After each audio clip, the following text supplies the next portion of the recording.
지난주는 기도해 주셔서 춘천 모임에 잘 다녀왔습니다. 저도 기저질환 환자라서 지난주에 3차까지 주사를 맞았어요.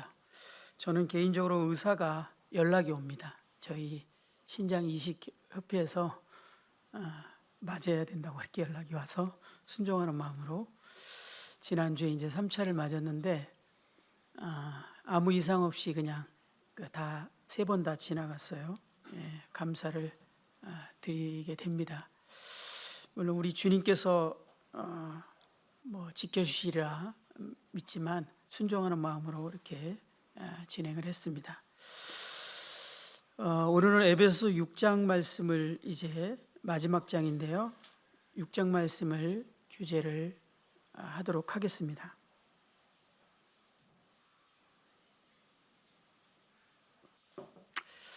우리는 지난 번 말씀을 통해서 이제 5장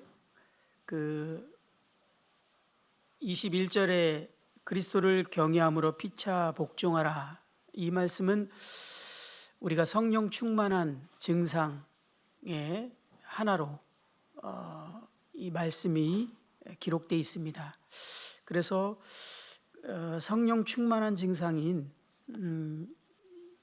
그리스도를 경외함으로 피차 복종하라는 실질적인 적용인 세 가지의 세 관계에 대해서 성경은 지금 기록하고 있는데, 지난주는 실질적인 적용에 있어서 아내와 남편의 관계를 살펴보았습니다.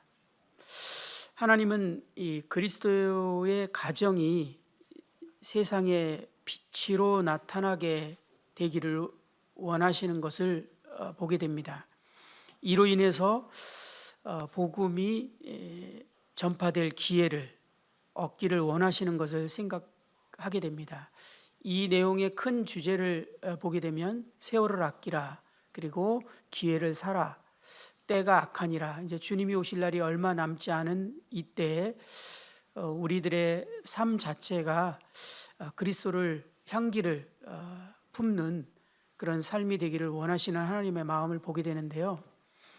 예전에는 아마 이 그리스도인의 가정의 생활이 복음을 전하는 데 있어서 상당히 이렇게 파워풀하게 영향력을 미칠 수 있는 그런 문화가 있었는데, 요즘에는 이 말씀을 보면서도 저도 아파트에 있다 보니까 옆에 사는 분이 누군지 얼굴은 아는데요, 도대체 인사할 일, 그러니까 복도에서 만났을 때 인사하는 정도지 거의 가정이 이제 이웃에게 보일 일이 없고, 이런 상황들이 온 것을 보게 되면서 이 공동체를 파괴하고 공동체를 차단해서 독립적으로 이렇게 만들고 있는 것은 어쨌든 사단이 기뻐하는 일이고 또 사단의 전략 중에 하나가 아닐까라는 생각이 들어집니다. 그래서 예전에 제가 어렸을 때만 해도 그냥 동네에서 놀다가 밥을 아무 데나 가서 먹었던 기억이 나요. 그냥 꼭 우리 집에서 안 먹어도 돼도 친구들하고 어울리고 있으면 그냥 그 집이 식사하는 집이었고, 또 저희 집에서 어울렸으면 그냥 저희 집이 식사하는 집이었고, 그래서 온 동네가 다 가족 같은 그런 분위기였을 때 참 좋았던 것 같은데, 지금은 모든 것이 차단된, 이것이 이 세상 체제를 장악하고 있는 사단이 원했던 문화 중에 하나가 아닐까. 근데 이 문화가 저희 교회 안에는 들어오지 않도록 저희들이 의식하고 애를 써야 되는 것을 또 생각해 보게 되고요. 이 세상 체제가 또 사단이 예전에는 참 한가하고 시간들이 많아서 마음이 있으면 복음을 듣고 또 교제하고 구도자들과 상담하고 이런 시간들이 좀 자유로웠는데, 지금은 너무 바쁘게 만들어 놨습니다. 사단이 하나님 말씀을 못 듣게 하는 또 문화를 만들어 놓은 게 아닌가라는 생각을 말씀을 묵상하면서 생각을 해보게 됩니다. 특별히 이 부부 생활을 통해서 그리스도인의 부부 생활은 미래에 있게 될 신랑이신 예수 그리스도와 신부인 교회가 이제 한 영원한 완전한 결혼을 하게 되고 그 결혼 생활로 이제 들어가게 되는, 영혼 가운데로 들어가게 되는, 우리 하나님께서 계획하신 우리 구원받은 또 인생들을 향한 하나님의 뜻을 가장 모형과 그림자로 정확하게 드러내는 것이 부부의 관계입니다. 하나님은 이것을 생각하시고 결혼을 디자인하셨고, 결혼 생활이 어떠해야 되는지에 대한 그 원칙을 하나님께서 성경에 기록한 것을 우리는 지난주에 봤습니다. 이런 모든 것을 볼 때 하나님께서는 우리 그리스도인들의 부부 생활, 또 가정 생활, 이런 하나하나가, 또 직장 생활, 이런 하나하나를 통해서 하나님이 저희들이 세상에 빛이 되기를 원하신다라는 것에서 계속 도전을 받게 됩니다. 우리 형제자매님들은 그런 경험을 한 적이 없는가요? 어떤 대화를 하다가 이제 나는 구원받았고 당신은 지옥에 간다라는 대화가 있을 수도 있고, 또는 저 사람이 구원받은 사람이 이제 믿지 않는 사람들 입장에서 저 교회 다니는 사람은 천국 가고 우리는 지옥 간다, 뭐 이런 얘기를 들었을 때 그들이 붕괴하고 있는 모습을 본 적이 있으신가요? 저는 종종 그런 얘기와 감정을 듣습니다. 왜냐하면 그들이 볼 때 나보다 못한 것 같은데 지들은 천국 간다고 그러고 난 지옥 간다고 그러니까 그냥 우리 다 같이 지옥 갑니다 그러면 인정하려고 그랬는데 자기들은 천국 간대. 그리고 나는 지옥 간대. 그거 화가 나는 거예요.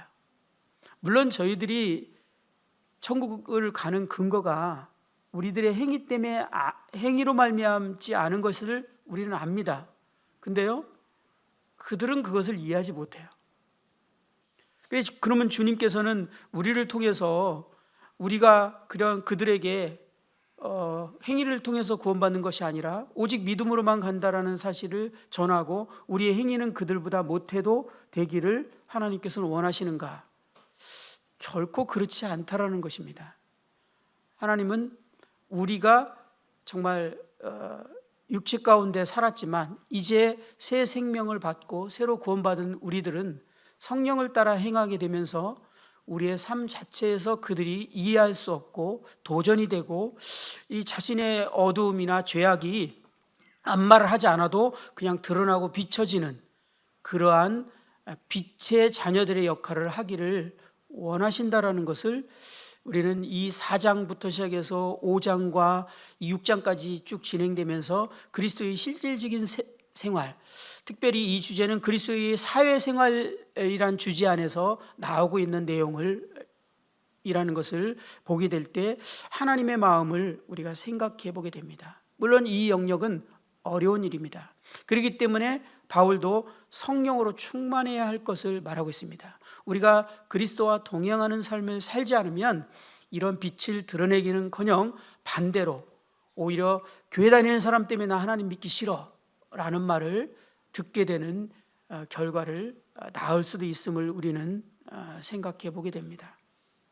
그렇기 때문에 부부 생활에서 아내는 그리스도께서 교회의 머리됨 같이 남편을 머리로 인정하라는 얘기를, 참 이것이 어려운 일입니다. 그러나 거듭난 그리스도인들은 이 세상의 체제, 요즘에는 정말 이런 단어 자체, 예전에 처음 구원받았을 때 저희 모임이 너를 쓰는 이유를 이렇게 기성교회 분들이 안 믿는 사람이 왔을 때 설명을 할 때 왜 너를 쓰는지에 대해서 질서를 얘기할 때 그렇게 말하면서 조심스러워하지 않았던 것 같아요. 근데 요즘에는요, 그런 얘기를 하면서 긴장을 해요. 이 얘기할 때 분명히 발끈할 텐데, 뭐 조선시대냐, 뭐 그냥 남편에게 순종하고 질서 너를 쓰냐, 이런 말을 반응할 것 같은 긴장감이 있으면서 말을 하게 되는 시대가 되지 않았습니까? 요즘에 이런 얘기를 정말 전후 맥락 없이 너울에 대해서 또는 남녀의 남편과 아내의 질서에 대해서 그냥 얘기했다가는 여성분들에게 큰 질타를 받을 수 있는 그런 문화가 자연스럽게 들어와 있습니다. 하나님은 오히려 이런 시대에 우리가 꿋꿋이 서서 빛이 되기를 원하고 진리의 기둥이 교회가 되기를 원하십니다. 어떤 사람에게는 그것이 비난의 또는 조롱거리의 말이 될 수 있을 것입니다. 사망으로 가는 사람에게는 사망의 냄새고, 그 다음에 주님께서 택하시고 역사하실 영혼들에게는 도전이고 새롭고 어떻게 이럴 수 있지? 라는 반응을 하게 될 겁니다. 그것이 현저하게 나타날 거예요. 우리의 향기가, 바로는 우리가 향기인데 사망하는 자에게는 죽음의 향기고, 그리스도를 알아가고자 하는 사람한테는 그리스도의 향기가 될 거라고 이렇게 말하고 있어요. 우리는 빛이고 향기고, 그래서 세상 사람들에게 우리들이 볼 때 자신과 동일한 사람이 아니라 왜 저런 증상이 저렇게 살아가는지, 왜 저런 가치관을 갖고 있는지에 대해서 비난하고 조롱하거나 아니면 도전을 받고 알고 싶어 하거나, 이러한 증상이 우리들에게 우리 가정을 통해서, 우리 직장 생활을 통해서 나타나기를 원하신다라는 걸 생각해 볼 수 있게 됩니다.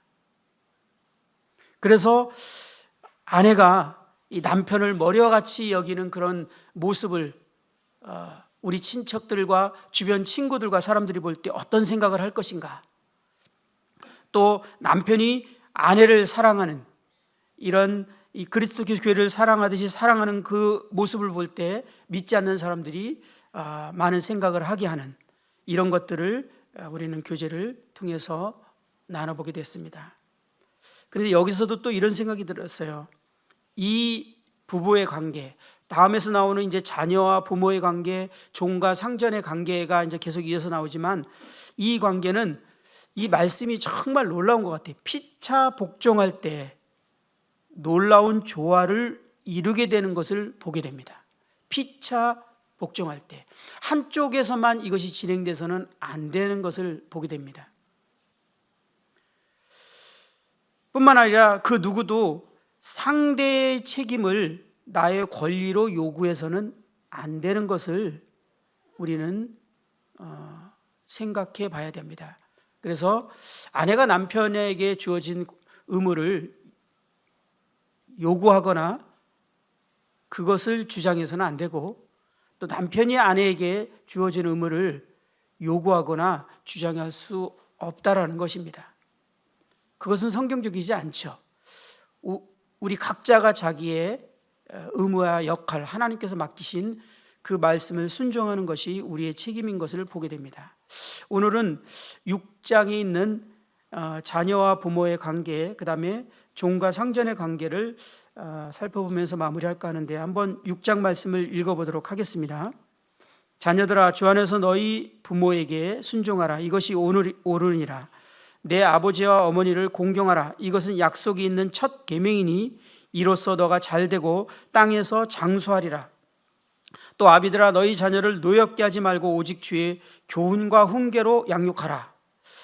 먼저 이 말씀을 같이 상고해 보도록 하겠습니다. 우리는 5장 21절을 통해 성령 충만의 결과 중에 하나가 서로 복종하는 것이라는 것을 계속 살펴보고 있는데요, 이제는 성령 충만한 그리스도인의 자녀들이 그 부모에게 복종하라는 말씀을 보게 되고 있습니다. 이제 거듭난 그리스도인이 된 자녀인 형제 자매님들은 부모님에게 순종을 요구받고 있습니다. 때로 그리스도인으로서 무언가 큰 일을 해야겠다라는 생각을 할 수 있고, 또 주님을 위해서 어떤 뜻을 이루고 싶은 생각이 있을 수 있겠지만, 먼저 순종을 배우십시오. 그리고 순종을 실천하는 것을 먼저 하시기 바랍니다.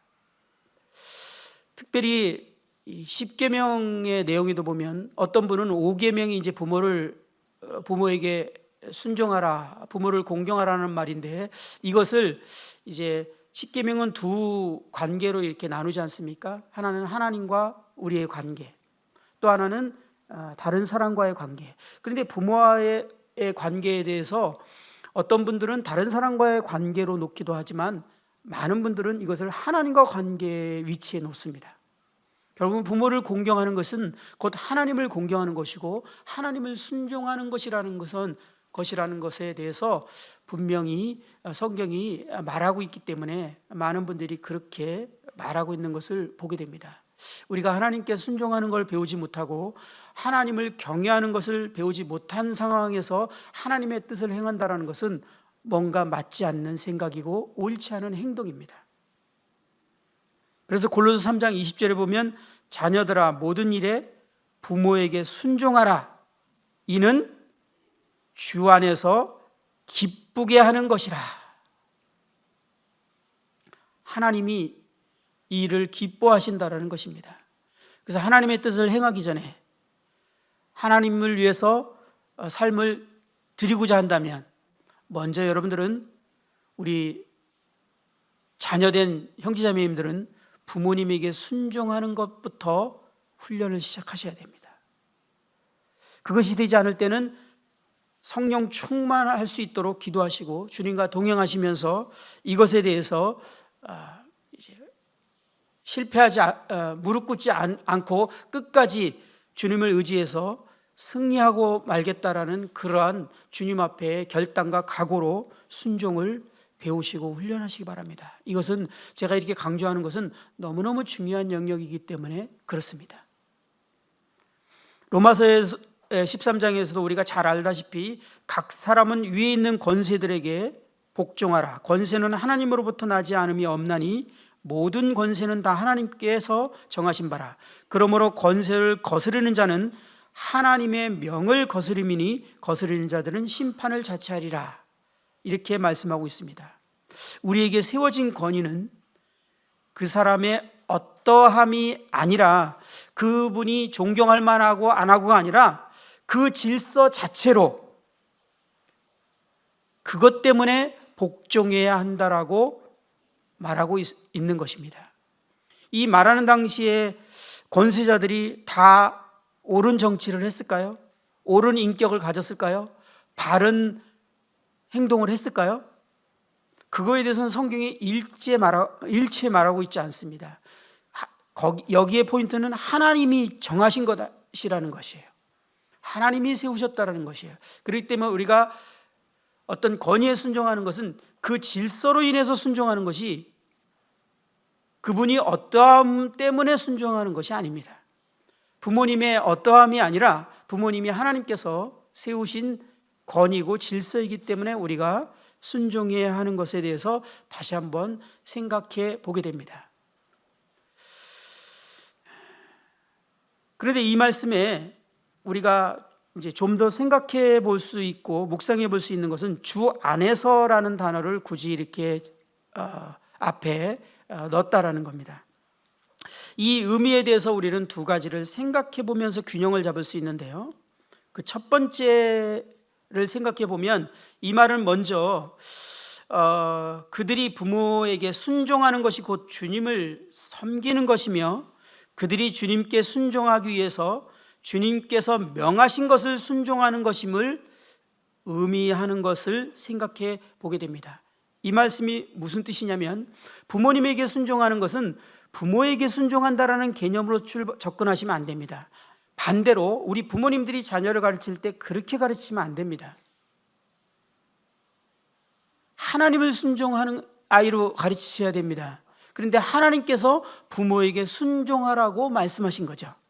그래서 하나님께 순종하는 그 순종이 그분이 명하신 부모님을 순종하는 것으로 정확하게 개념을 이해시켜야 됩니다.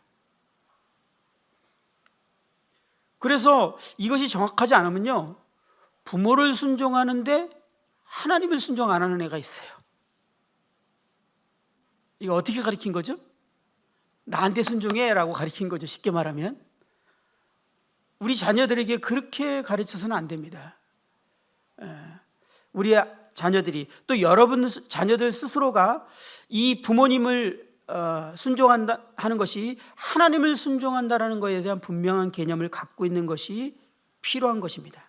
반대로 자녀가 그런 개념이라면 주님께 순종한다고 하면서 부모님에게 불순종하는 것은 주님을 섬기는 것이 아니라는 것을 분명하게 이해해야 합니다.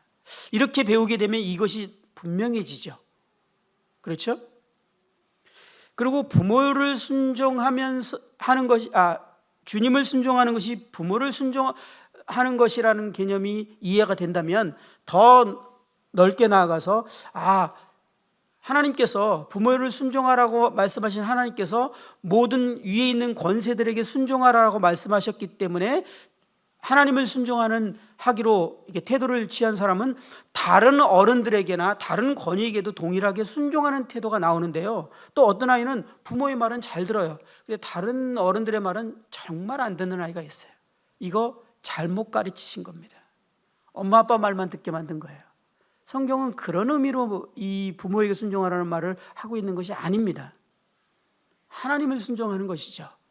그 하나님의 말씀을 순종하는 것이 부모에게 순종하는 것입니다.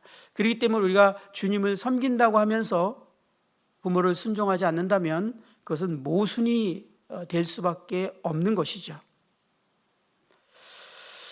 자녀가 부모님께 순종하지만 주님께 순종하지 않는 것은 모순이라는 것을 말씀드렸습니다. 그러므로 부모가 하나님 뜻을 이제 거슬려 죄를 지으라고 만약에 한다면 사람보다 하나님께 순종하라는 더 높은 성경의 원리에 의해서 그것을 정중하게 거절할 수 있다라는 의미가 주 안에서라는 두 번째 의미도 포함되어 있는 것입니다. 만약에 부모에게 순종하라고 철저히 가르쳤다면 부모가 도둑질해라 그래도 도둑질 하는 것이 성경적인 거예요. 만약에 그렇다면. 그런데 하나님을 순종하는 아이로 우리가 훈련받고 우리가 그렇게 훈련시키고 그 아이가 하나님의 말씀인 부모에게 순종하라는 말씀을 순종하는 것이라면 하나님의 말씀에 위배되는 죄를 지라고 할 때 이제 우리의 태도는 또 상황이 달라질 수 있음을 우리는 이 주 안에서라는 단어로 생각해 볼 수 있는 것입니다. 또 부모 입장에서도 하나님을 순종하게 가르쳤다면 부당한 요구를 할 수 없겠죠. 하나님의 말씀에 어긋나는 이 말씀에 이어서 이제 부모가 자녀에게 복종해야 될 내용들을 말하고 있는데 또 아비들아 너희 자녀를 노엽게 하지 말고 라는 말이 시작됩니다. 골로새 3장 21절에 보면 아비들아 너희 자녀를 노엽게 하지 말지니 낙심할까 함이라. 물론 여기 부모들을 포함해서 넓게 보면은 이제 그 생각을 해야 되는 말씀이지만 제가 아비된 자로서 남자들이 문제가 좀 많이 있는 걸 하나님이 아시는 것 같습니다. 욱하는 게 많은가 봐요. 여기 보니까 아비들아 특히 강조를 합니다. 아비들이 정말 아버지들이 깊이 생각해야 될 내용인 것 같죠? 네. 자녀들에 대한 교훈에 이어서 아버지들에 대한 교훈으로 균형을 이루고 있는 것을 보게 됩니다. 자녀들은 순종해야 하는 반면 아버지들은 자신을 적절히 절제해야 하는 것을 말하고 있습니다. 자녀들에게 불합리한 화나 거친 태도 그리고 지속적인 잔소리나 어려움을 통해서 자녀들을 노엽게 해서는 안 된다라는 것을 지금 말하고 있는 것을 보게 됩니다. 어려서부터 이러한 막 공포 분위기, 이 분노를 조절하지 못해서 노엽게 하는 분위기, 이런 것들을 계속 가정을 그런 분위기를 만든 가정은 그런 아이들이 이제 자라서 많은 증상들이 나타납니다. 그 중에 하나가 이 분노 조절 장애를 겪습니다. 어렸을 때는 포출할 수 없으니까 참은 거예요. 근데 속에서 계속 분노가 일어났는데 이제 어느 순간 자기가 표출할 수 있을 때 표출하기 시작하면서 이 욱하는 그런 표출이 사실 이런 아비에 의해서 대부분 우리 어머니도 그런 역할을 하시는 분들 계실 수 있습니다. 우리 부모들에 의해서 그런 상황들이 만들어질 수 있습니다. 또는 아이들이요, 컴퓨터나 여러 가지 중독 상황에 빠지는 이유가 바로 또 이 문제입니다. 왜냐하면 집안이 맨날 불안하잖아요. 그럼 이 아이들이 계속 정서적으로 불안을 느끼고 어렸을 때 자라면요, 이 불안감에 대해서 안정감을 느끼고 싶어서 어딘가 몰입하게 돼요. 몰입하는 순간은 이 불안감이 사라지거든요. 근데 그게 대부분 게임이고 어떤 중독입니다. 그때는 불안함이 사라지거든요. 그걸 이제 계속 추구하는 거예요. 그래서 중독에 빠지는 사람들은 대부분 이 불안한 정서를 갖고 있기 때문에 그렇습니다. 이거 부모의 책임입니다, 사실. 그리고 강한 아버지와 어머니, 부모에게 자란 아이들이 주로 강박적인 사고를 갖고 있다는 거 알고 계십니까? 네, 강박적 사고를 갖고 있습니다. 예를 들어서 청결을 지나치게 이렇게 생각한다든지, 뭐 제가 아는 그 우리 청년 중에 하나는 침대를 저녁에 잘 때마다 청소하지 않으면 벌레가 기어가는 것 같아서 못 자고 잠옷을 꼭 입어야만 몸이 편안하고 뭐 이런 증상이 있을 수 있어요. 그 다음에 원칙을 벗어나지 못하고 상대방의 잘못이 지나치게 보이고, 이러한 증상들은 사실 강박적인 사고의 증상인데, 이것이 어렸을 때 많이 노여움을 받은 아이들이 생길 수 있는 증상입니다.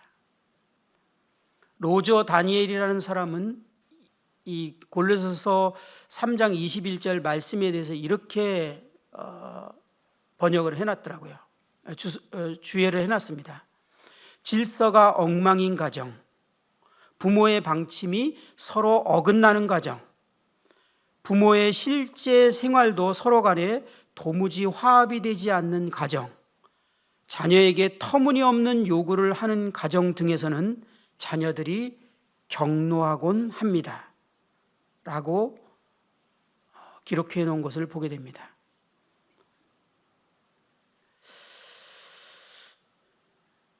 그리고 이어지는 말씀이 오직 주의 교훈과 훈계로 양육하라 라고 이제 부모에게 말하고 있는 것을 보게 됩니다.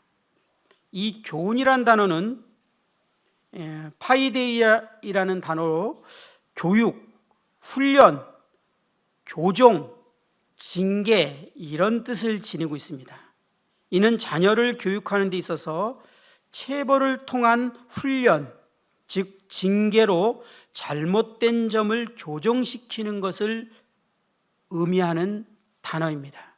이 단어는 히브리서의 12장에서 이제 징계라는 단어로 주로 사용을 했습니다. 이 징계라는 단어는 잘못했을 때 어떤 이 체벌이나 교정도 있지만 훈련이라는 단어도 포함되어 있는 단어라는 의미를 히브리서에서 우리는 배워서 알고 있습니다. 또 훈계라는 단어는 노테시아라는 단어로서 충고, 가르침이라는 뜻을 지니고 있습니다. 교훈이 행위적 체벌을 통해서 훈련을 해주는 것에 반면 훈계는 말을 통하여 자녀를 훈련시키는 것을 의미합니다. 이 말씀을 우리는 다른 곳에서 찾아볼 수 있죠. 지난번에 말씀드렸는데요, 주님께서 제자를 삼으라고 할 때 내가 분부한 모든 것을 가르쳐 지키게 하라 라는 의미입니다. 이것을 한마디로 양육이라고 말하는 것을 말씀드렸습니다. 양육은요, 균형입니다. 과거에는 우리가 이 양육의 개념에 대해서 부족했습니다. 그럴 수밖에 없었던 것이, 처음 우리나라에 선교사님들이 오셔서 정말 이 한국어를 배우는데 오랜 시간을 노력하셔야만 했고, 이 문화를 적용하는 데 시간을 투자해야만 했고, 이제 겨우 말이 통할 때 이제 복음을 전해서 그 영혼들이 한 명, 두 명 구원받고 교회를 이루기까지는 10여 년 이상이 걸릴 수도 있었습니다. 그리고 그들에게 이제 예배와 이런 것들을 가르치고 형제들이 서로 사랑하면서 모이기를 힘쓰는 것들을 가르치는 시간쯤 되면요, 대체적으로 10년이 훌쩍 넘어가고 이제 본국으로 돌아가게 됩니다. 그리고 구원받은 형제자매님들은 정말 이 복음에 대해서 뜨겁기 때문에 주와 복음을 위해서 자기 생애를 드리고 살았습니다. 이런 환경에서 양육이라는 것까지 효과적으로 해줄 수 없는 그 시대의 상황이었어요. 그래서 우리 1세대 형제님들은요, 그런 부분에 대해서 효율적으로 교육을 받거나, 우리 어머님하고도 옛날에 대화해보면 그게 뭔지도 몰랐어 그때는, 이런 얘기 많이 하세요. 심지어는 성경에는 다른 건 보지도 않았어 이렇게 얘기하세요. 그래서 그때는 제가 우리 모임에서 아주 존경받는 한 형님하고 이렇게 개인적으로 저를 불러서 뭐 양육에 대해서 대화하고 싶어서 대화하시다 그 형님이 뭐라고 하냐면, 예전에는 구원받고 교회 나오기만 하면 저절로 잘한다고 배웠어. 근데 시간이 이제 10년, 20년, 30년 지나고 보니까 그렇지 않더라. 이제 정말 성도들을 양육해야 된다는 중요성을 이제 비로소 알게 됐어. 그래서 내가, 형제가 어린 형제지만 형제 어떻게 하고 있는지 좀 들어보려고 내가 불렀어. 정말 겸손한 형제님이셨어요. 그것이 우리들의 실질적인 그 현재의 모습이었죠. 1세대 형님들은 최선을 다해서 복음을 전하고 교회를 세우는 데 있어서 생애를 다 드리고 갔습니다. 그러나 이제 우리는 시간이 지나면서 교회가 침체 그 상황이 오면서 이 양육이라는 것이 정말 필요하고 중요하다는 것을 인식하기 시작했어요. 그리고 지금 대부분의 모임들이 성경을 가르치는 양육들을 거의 대부분 하고자 하고 있고 하고 있는 것을 보게 됩니다. 그럼에도 불구하고 좀 더 이 보완이 필요한 것을 보게 됩니다. 저도 이제 전국 모임의 대부분 많은 곳을 가게 되면은 이제 이런 부분에 질문과 교제를 하고 저도 이제 물어보고 이렇게 하지 않습니까? 그럴 때 보면 이 말씀의 내용을 비춰볼 때 훈계, 다시 말하면 가르침의 모든 것이 치중되어 있습니다. 강단에서도 가르치고 우리 형제자매님들이 스스로 그렇게 살기를 기대합니다. 강단은 어쩔 수가 없죠. 그런데 훈련에서도 또 성경을 같이 공부하고 주제를 가르치고 또 알아서 그렇게 살기를 기대합니다. 근데 저희들이 이제 그렇게 살아봐서 알지만 처음에 말씀 들을 때 가슴이 뜨겁고 그럴 때는 어떤 일이 생기죠? 가슴이 뜨겁고 그 말씀이 화답이 되고 맞아 깨달음이 올 때는 감정이 뜨거워진다는 것은 이 감정이 의지에 강력한 영향력을 미치고 있다는 뜻이에요. 사실은 의지가 상관기관인데 의지가 제일 영향을 많이 받는 것이 감정이죠. 그래서 감정이 뜨거우면 상당히 의지력이 발생됩니다. 그래서 말씀을 듣고 뜨거울 때는 그 한 주나 또는 뭐 며칠이라도 또는 한 달이라도 그렇게 살라고 막 노력하는데 의지가 상당히 발휘됩니다.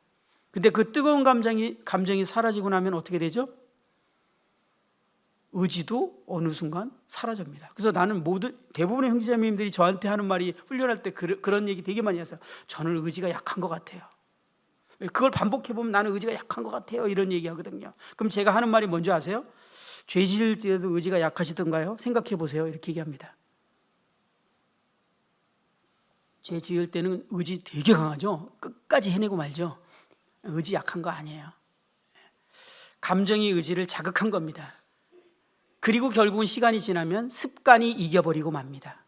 그래서 반복해서 결국은 습관이 이기고 마는 거예요. 우리는 육신을 가졌고 습관이 형성돼 있어요. 결국 이 습관이 우리의 감정을 이깁니다. 감정은 생겼다가 사라지는 것이기 때문에 이 문제를 해결해 주는 것이 양육입니다.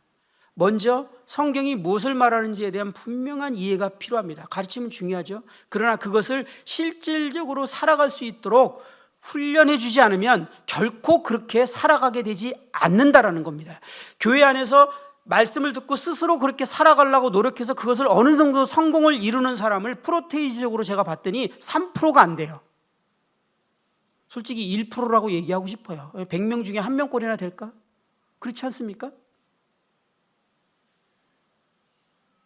그럼에도 불구하고 우리는 양육을 균형 잡지 않을 수 있다는 겁니다. 제가 이 얘기를 왜 이렇게 길게 할까요? 우리 부모님들이 자녀를 양육할 때 어떻게 하시냐는 거예요. 인격적이라고 해서 대화만 하세요. 그 아이는 바뀌지 않습니다.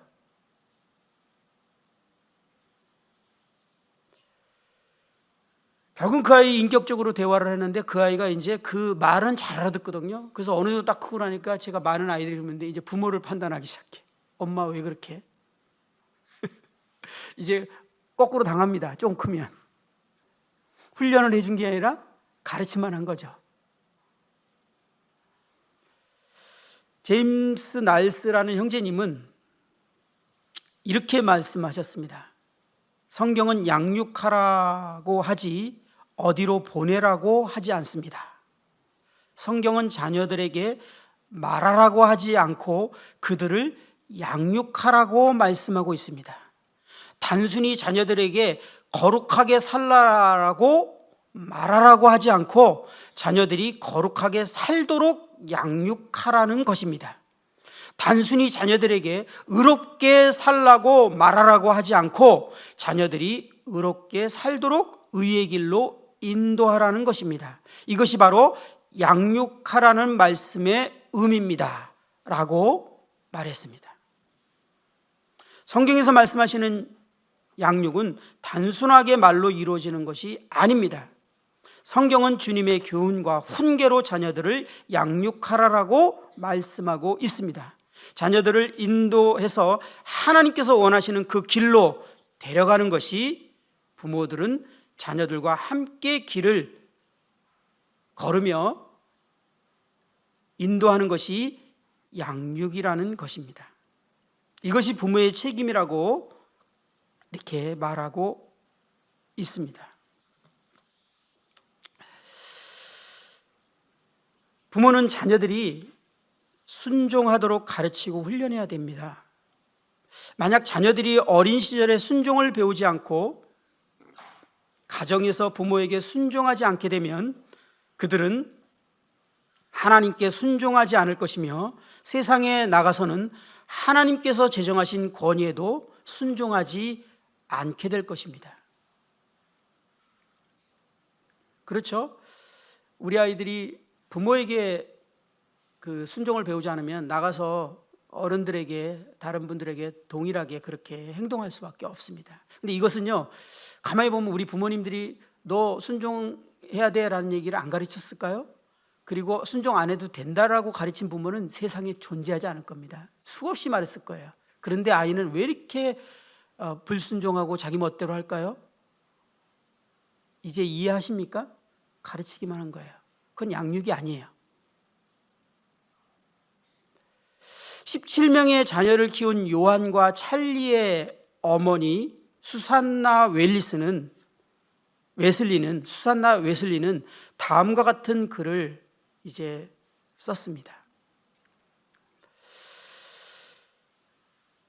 그 자녀 안에 있는 자기 고집을 알고 이를 다스려주는 것은 그 영혼을 소생케 하며 거듭나게 하는 데 있어 하나님과 함께 일하는 것이다.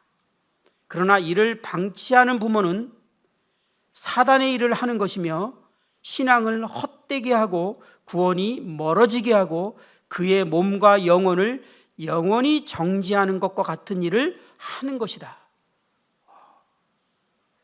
요한 웨슬러, 찰스 웨슬레의 어머니 수산나 웨슬레가 한 말은 정말 강력하고 충격적이고 도전적인 말입니다. 아이들에게 이 고집을 피고 자기 뜻대로 하는데 말만 하고 그것을 훈련해서 바로잡아주지 않는 부모는 구원을 멀어지게 할 뿐만 아니라 사단과 같은 일을 하는 것이고 영을 영원히 정지하는 것 같다라는 이 표현을 12명의 자녀를 키운 이분이 했던 말이라는 것을 참 저희들은 교훈을 얻게 됩니다. 아직 구원받지 않는 아이들은 하나님 말씀에 대해서 이해하지 못합니다. 그래서 따라서 그들의 하나님 말씀으로 이렇게 가르치고 한다고 해서 걔네들이 예 알겠습니다 엄마라고 하지 않습니다. 그들의 뿌리는 불순종의 아들들입니다. 그래서 아이들의 마음을 마음이 악을 행하려고 완전히 고정되기 전에 그 마음을 이제 바로 잡아야 하는 것을 우리는 생각해 보게 됩니다. 전도서 8장 11절에 보면 악한 일에 관한 징벌이 속히 실행되지 아니하므로 인생들이 악을 행하는 데 마음이 담대하도다 라는 말씀이 있습니다. 아이들을 바로잡기 위해서는 아이들이 잘못했을 때 즉시 징계를 해야 합니다. 그렇지 않으면 아이들은 나중에 하나님의 심판도 복음도 믿지 않게 될 것입니다.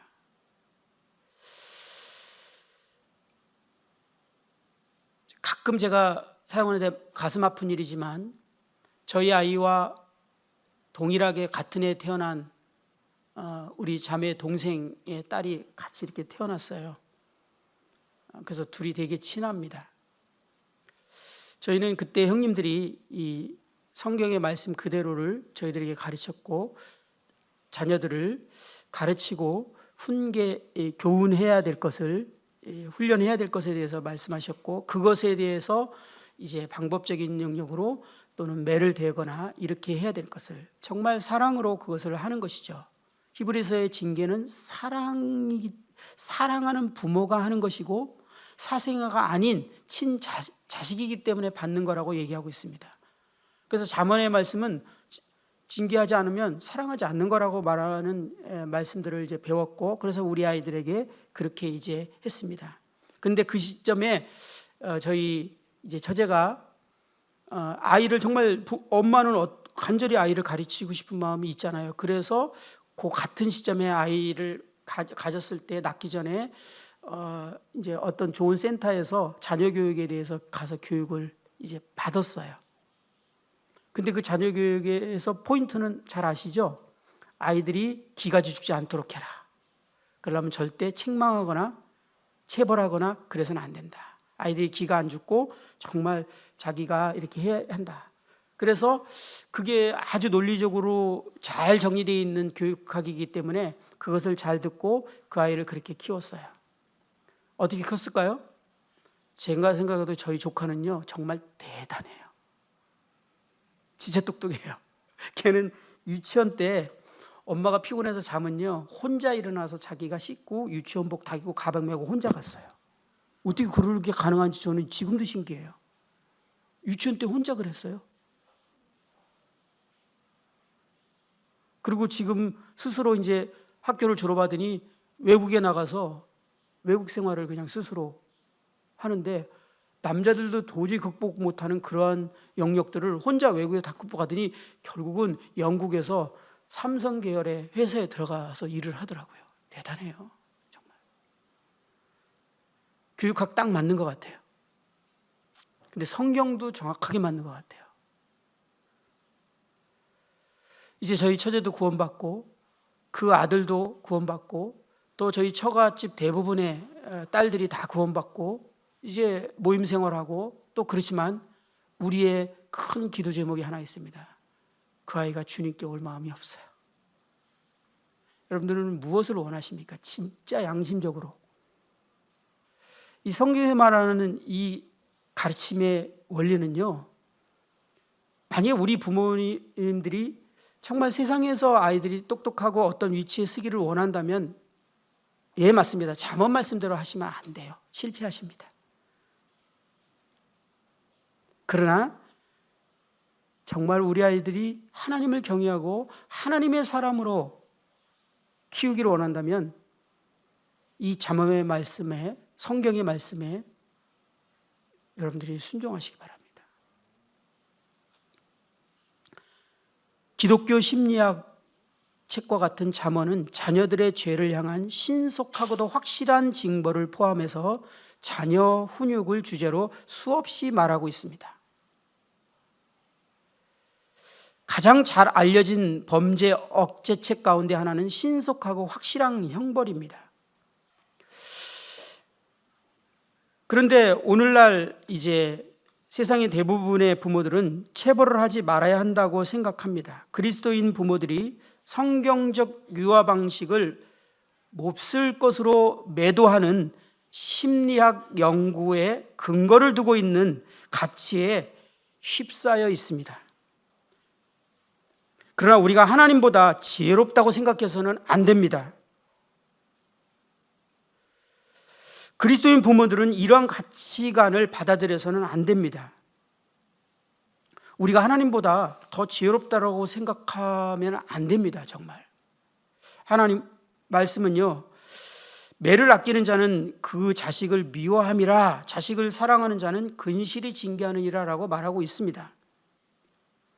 아이의 마음에는 미련한 것이 얽혔으나 징계하는 채찍이 이를 멀리 쫓아내리라 라고 말하고 있습니다. 구원받지 않는 아이들은요, 미련의 껍질이 얹혀 있는 것입니다. 아이를 훈계하지 아니하려고 하지 말라. 채찍으로 그를 때릴지라도 그가 죽지 아니하리라. 너가 그를 채찍으로 때리면 그의 영혼을 스올에서 구원하리라. 이 웨슬리 어머니의 말한 말과 같은 개념 아닙니까? 그를 체벌함으로써 이 스올에서 건지게 된다는 거예요. 그러면 반대로 그것을 하지 않게 되면 그를 스올로 빠지게 만든다라는 겁니다.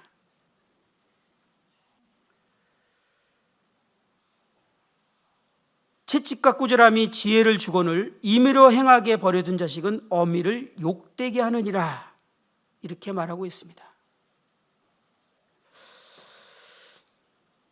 시간이 벌써 다 돼가는데요, 제가 그 말씀 이전에 한번 드린 적이 있었는데, 이제 저도 너무 어렸기 때문에 30대였기 때문에 아이를 낳고 어떻게 될지 모르면서 이제 이런 거를 조금씩 배우고 알아가고 있을 때의 경험이었습니다. 근데 아이들을 이제 순종을 가르쳐야 됐기 때문에 제가 아이들에게 어떤 말을 하게 되면 순종해야 된다는 것을 교육을 했습니다. 그리고 순종하지 않게 되면 아빠가 순종할 수 있도록 너를 도와주겠다. 그것이 도와줌이 이제 매였어요.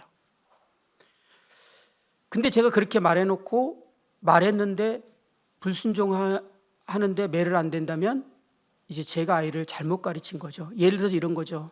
하은아, 이제 잠깐 나와서 이거 좀 봐, 이렇게 얘기했는데 만약 우리 애가 네 아빠 잠깐만요, 요거 좀 하고요. 그런데 제가 기다려줘요. 그러면 지금 뭘 가르친 거죠? 뭘 가르친 겁니까? 대답하기 어렵습니까? 불순종을 철저히 훈련시켜 준 겁니다. 지금 불순종했잖아요. 걔가 만약에 중요한 일이 있으면 어떻게 해야 돼요? 나와서 아빠, 내가 이건 일을 하던 거 있었는데 이거 마저 하고 가면 안 돼요 라고 허락을 받아야 되는데 자기가 이미 결정 내렸어요. 잠깐만요, 이거 하고 갈게요. 이미 불순종한 거예요. 저는 그러면 분명하게 이거를 다뤘습니다. 그러다 보니까 제가요, 뭔가를 명령하는 게 너무 무서워졌어요. 왜? 명령 내려서 불순종하면 저한테 징계를 받아야 됐기 때문에. 그래서요, 최대한 아이를 제가 징계 안 하고 싶어서 명령하는 것을 조심해야만 했어요. 근데 제가 한번 명령하면 반드시 들어야 된다는 것을 아이는 배워버렸어요. 한 번은 이제 어떤 부분을 고쳐주기 위해서 하은이하고 이제 둘째하고 자꾸 이렇게 다투고 싸우는 거예요. 텀이 꽤 있는데도 형제들이 싸우잖아요. 그래서 제가 둘을 앉혀놓고 이제 교훈과 훈계를 이제 적용했어요. 하나는 가르쳤습니다. 언니는 동생을 사랑하고 돌봐줘야 된다. 사랑해야 된다.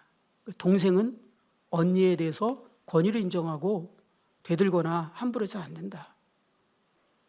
그것을 가르쳐 준 다음에 원을 동그랗게 그린 다음에 그 안에다가 하나님은 이 말씀 안에 이 원 안에서 살게 될 때 정말 우리를 축복해주고 사랑해주고 우리가 하나님 안에서 사랑을 누리는데 이 원 밖을 벗어나면 하나님이 징계하신다. 근데 아빠는 너희들이 하나님께 징계받는 걸 원치 않아. 하나님 징계는 정말 무섭거든.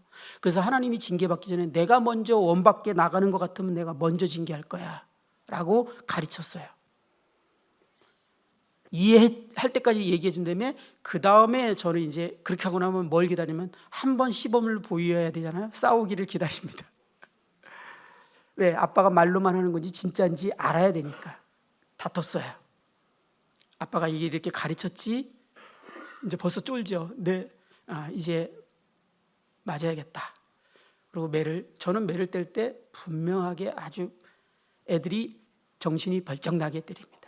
미련의 껍질을 벗겨주도록 때립니다. 왜냐하면 적당히 때리면요 맷집만 만들어줘요.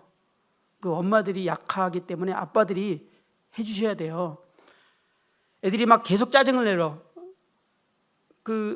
칭칭거려. 그러면 지금 애들이 이제 어떤 증상이 일어나는 거예요? 스스로 지금 절제가 안 되는 뭔가 불만족이 생긴 거예요. 계속 칭칭거리잖아요. 애가 지금 불행해요. 슬퍼요. 자기도 모르게 짜증이 나요. 엄마한테 계속 그러고 막 짜증 나요. 근데 애기들은요 그걸 스스로 절제하고 딱 극복할 능력이 없어요. 절대. 그 아이를 불행하게 놔두실 겁니까? 어떻게 하면 행복할 수 있는지 아세요 혹시? 저는 수십 번을 경험했는데요. 그때 너가 약 먹을 때가 됐구나. 잠깐 방에 들어와라. 그러고 분명하게 매를 때려주잖아요. 그러면 애들이 딱 매를 맞고 눈물 쫙 흘리고 그 다음에 아빠 얘기 듣고 나면 밖에 나가서 얼마나 행복해지는지 몰라요. 막 신났어요. 왜? 미련의 껍질이 딱 벗겨졌거든. 절제할 능력이 확 생겼어요 스스로. 그래서 우리 딸들은 지금요 우리 딸 애들은 매 애찬론자예요. 애창가들이에요. 이거 필요하다. 우리 딸들이 진짜 그래요. 자기들이 그때 그 경험을 알아요. 그래서 그렇게 하고 이제 두 아이를 매를 대고 또 다시 그걸 얘기하고 있는데 그때 둘째 아이가 4살짜리였어요. 4살짜리가 아빠, 공포 분위기죠? 매도 맞았고 지금 흉기하는 중인데 아빠 저 하고 싶은 얘기 있는데 해도 돼요? 순간 당해서 무슨 얘기인데 해봐 그랬더니 아빠 정말 멋있어요. 4살짜리가 그러더라고요. 내가 그 웃음 나오는 걸 꽉 참았어요. 아이의 눈에도 부모가 교훈과 훈계로 양육하는 거에 대해서 멋있어 보인다는 거예요. 하나님의 말씀은 진리입니다. 우리 부모들이 정말 교훈과 훈계로 아이들을 가르치고 훈련해서 하나님의 그 테두리 안에서 벗어나지 않도록 하는 것이 얼마나 중요한지를 오늘 잠깐 말씀드리고 시간이 돼서 여기까지 하고 오늘은 마쳐야 될 것 같습니다.